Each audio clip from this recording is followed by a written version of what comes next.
You can't say that I didn't do anything. It was my ancestors. I'm completely innocent. You can't say that. You inherit moral depth of your parents and your parents' parents, just as I do. Just as you inherit debt. If your parents leaves a lot of wealth, you inherit that wealth. If your parents leave a lot of debt, you inherit some of that debt as well. In the same way, your very genes inherit the moral situation and the moral deeds of your parents. So you cannot say that, my ancestors did it, I am free. No, you're not. You're a part of a system that is built based on racism. You are a part of that system. You're benefiting from it every day. You're being treated differently than other people because of a privileged position.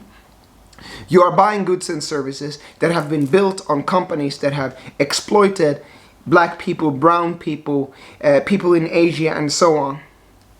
So you can't say that you are free from that. I am not free from that. Nobody is free from that. We do inherit moral debt from our parents.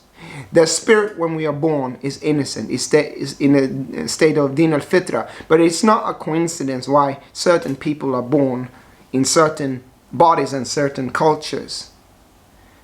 And there is a struggle in every lifetime. You see, my people, the Fula people, have a moral debt to certain, I don't have to mention names out of respect, indigenous people in West Africa who have more, you can say, animist practices. We have done wrong to them. We are responsible for that today. Have I done that? I haven't.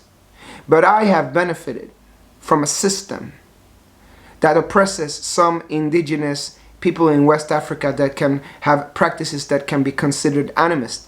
I have told some of those people from those people that have practices that are animist that we have a moral debt to your people. I've said that. And I've said that to my own people. And because some of the stuff that we have done in the name of Islam is wrong. It is wrong.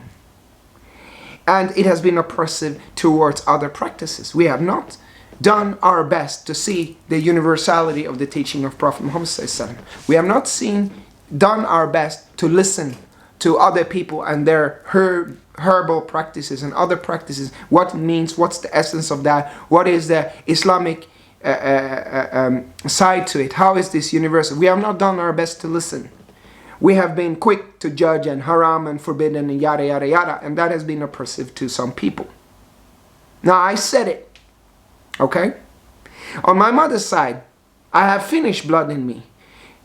Finnish people have done Russians wrong in the Second World War, and Russian people have done Finnish people wrong in the Second World War. And today, even today, there are some practices among Finnish people that can consider racist against Russian people. You understand why? Because how do you say, Karjala, a large part of eastern Finland was taken by Russia, and so many were killed, and so on. But Finnish people today, I have some of that blood from my mother's side. There is a responsibility that we don't continue that vitriol. We don't continue that silly mentality that created that problem in the first place, even if it's understandable why that might be so. There's a moral debt. So Western people, Western nations are built on exploitation of resources. Western nations are built on exploitation of resources. Western nations are built on exploitation of resources. Whoever claims something else does not understand economics at all and does not understand how the Pareto distribution works. You see, I'm just going to go through it very simply. The 1% and the 99% rule. I'm an economist, master's degree in financial economics. I was a straight A student. I was probably the best student in my class because I read the articles, the scientific articles, and I was nerdy about it. I'm still nerdy about economics and finance. Okay. I'm just going to explain it easily. Wealth is based on discrimination. If everyone has wealth, nobody has wealth. That's why these communistic idea. It works in theory. It's a beautiful idea in theory. I support it 100%. But you can't just flatten out wealth equally to everyone, because then nobody has wealth. There is no such thing existing as wealth if everyone has the same. No, the wealth is based on unequal tilting of resources. So you can see that the wealthy people are people who have been given a mandate or a spokesperson for other people to distribute resources for things that are common good. So rich people, be they actors or musicians or businesses or whatever, they have been given energy from the people to be representatives of the people, to give a product that the people need, a service, entertainment that the people benefit from. So that's the role of wealth. So by just pure mathematical definition, if you take the GDP of the world and divide it by the number of people, then nobody has wealth. And you can't manifest anything. You can't invest and finance and build bridges and houses and stadiums and roads and infrastructure. You can't build that if everyone has the same amount of resources. That's why you have large companies in the first place, and the banking system that finances like a financial intermediary. So wealth by definition is built on discrimination. However, that discrimination should not be seen as the wealthy people are better than other people. No, they have been given a task by Allah to caretake resources and spend those resources in a way that benefits the many. So as a wealthy person, if you're wealthy, your role is to invest that money for the benefit of many people. Then you're using your wealth responsibly. And many wealthy people do this. They use their wealth very responsibly as a way to benefit many people. And then you can be very loved by people. But if you use that for selfish reasons and just accumulate more and more and more, that's the greed that has destroyed this planet in the first place. So this is it. England, France. I just came home from a vacation in Nice, France. One of the semester paradises for the really wealthy. I saw wealth there that I have never seen in my life. They are these old colonial empires that have centered wealth for hundreds of years.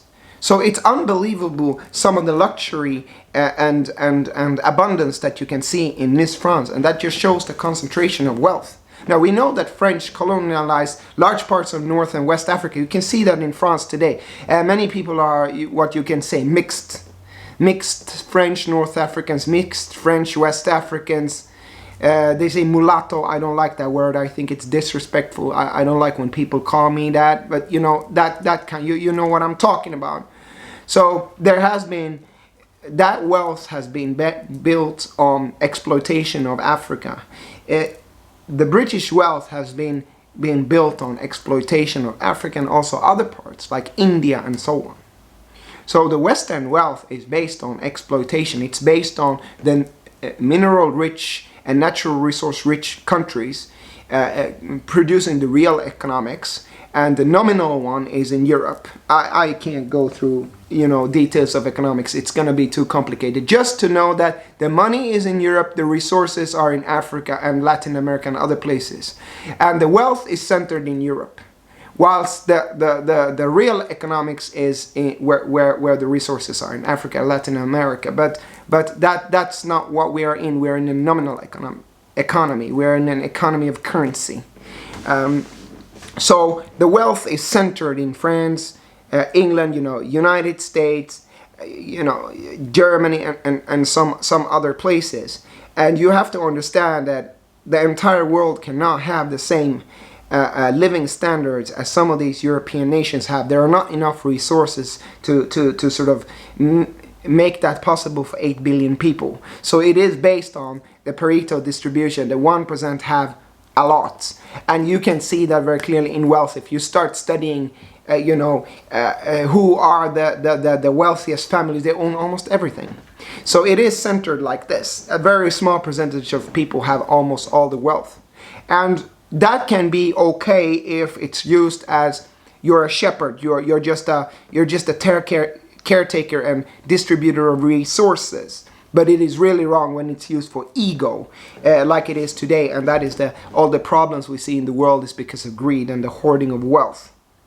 And as European people, as Western people benefit from such a system.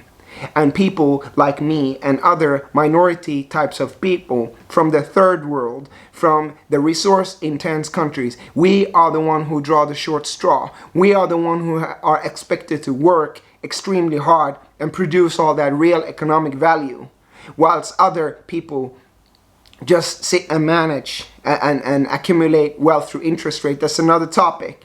You in that sense, you do benefit from that system.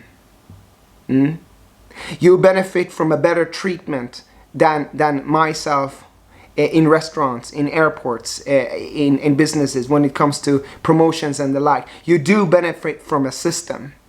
And for you to deny that that's not the case is gaslighting. And that doesn't work in 2021 because the world has changed today. The world has changed today. COVID-19 has changed people. COVID-19 has made sure that people have gone inward and started seeing themselves. So the tolerance level for abuse is very low today. The tolerance level for abuse is very low. People don't want to go to companies and work anymore and feel abused, sexually abused. The women had enough.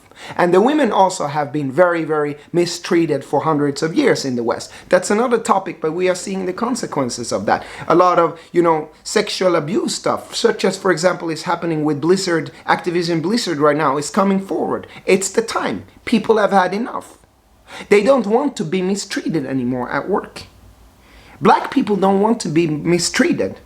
They have lynched and killed black people for so long. Why now, with George Floyd, it explodes in Black Lives Matter? Because people had enough and the time has changed.